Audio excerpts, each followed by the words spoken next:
کہ جس کام کے لیے آپ مجھے شکریہ ادا کر رہے ہیں ان کو کہنا ہے کہ کام دوبارہ کرنا نہیں ہے۔ تھینک یو اسپیکر صاحب سب سے پہلے میں اپنے آنریبل کولیگ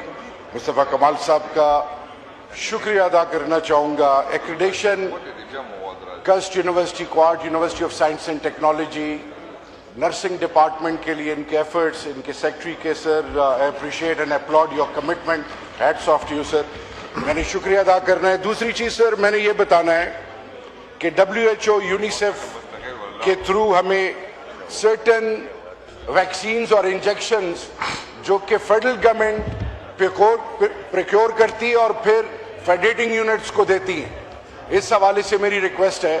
کہ اس کو بہت افیکٹو کیا جائے، کیونکہ لوگوں کو بہت مسائل ہوتے ہیں اینڈ اٹ کنزیومز منتھس، اور اس دوران لوگ سفر کرتے ہیں۔ So purely in public interest kindly اس کو ایڈریس کیا جائے۔ Thank you. جی مصطفیٰ کمال صاحب۔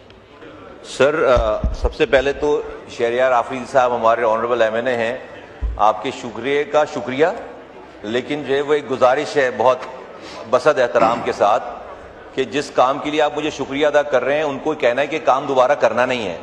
کیونکہ اور میں یہ آفیشلی یہاں پر فلور دی ہاؤس کہہ رہا ہوں سر کہ پاکستان میں نرسنگ کے شعبے میں نرسنگ کالجز کیا کر رہے ہیں کہ وہ اسٹوڈنٹس کو بغیر نرسنگ کالج کی پرمیشن کے بغیر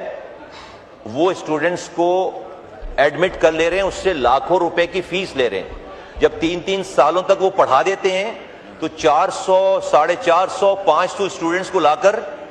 نرسنگ کالج کے باہر لا کر بٹھا رہے ہیں، کہہ رہے ہیں کہ جی ان کو جو ہے وہ آپ ریٹروسپیکٹو جو ہے وہ ان کو انرول کر دیں۔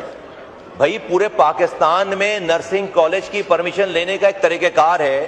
اپلائی کرتے ہیں، انسپیکٹ کرتے ہیں، جاتے ہیں، منع کرتے ہیں، رد کرتے ہیں، اور ایک جگہ ایک کالج جو ہے وہ بغیر نرسنگ کالج کی پرمیشن کے خود ہی ایڈمیشن دے رہا ہے، خود ہی اپنی سیٹ ایلوکیٹ کر رہا ہے، اور خود اس کے بعد جب 3 سالوں کے بعد پتہ چلتا ہے کہ بھئی ان اسٹوڈنٹس کا کوئی فیوچر نہیں ہے، تو پھر وہ ہمارے اوپر لا کر کہتے ہیں کہ اس کو جو ہے وہ لیگلائز کر دیں۔ تو میں آنریبل MNA صاحب سے بھی کہوں گا اور پورے پاکستان سے کہوں گا، اب ہم ایک اشتہار چھاپ رہے ہیں کہ اب ہم آج کے بعد سے ذمہ دار نہیں ہوں گے ان اسٹوڈنٹس کو کہ جنہوں نے ایسے کالجز میں ایڈمیشن لے لیا ہے کہ جو کہ نرسنگ کاؤنسل سے انلسٹڈ نہیں۔ ہم نے تمام انلسٹڈ کالجز کی لسٹ جو ہے وہ اپنی ویب سائٹ پہ لگا دی ہے، اور ہم بار بار اور ایک فون کال پر ان کو اویلیبل تمام انفارمیشن بھی ہو سکتی ہے۔ تو برائے مہربانی پلیز پلیز پلیز سارے پاکستان کے اسٹوڈنٹ سے کہہ رہا ہوں کہ جو جہاں جس نرسنگ کالج میں ایڈمیشن لینے جائیں وہ دیکھیں کہ وہ کالج پہلے نرسنگ کاؤنسل سے انلسٹڈ ریگولیٹڈ ہے یا نہیں ہے، اور پھر بعد میں ہم اس کے پھر ذمہ دار نہیں ہوں گے۔ تو میں تمام MNA سے بھی کہوں گا کہ ان کے علاقوں میں جتنی بھی نرسنگ کالجز ہیں، اگر کہیں پہ اس طرح کی کوئی چیز ہو رہی ہے کہ وہ نرسنگ کاؤنسل سے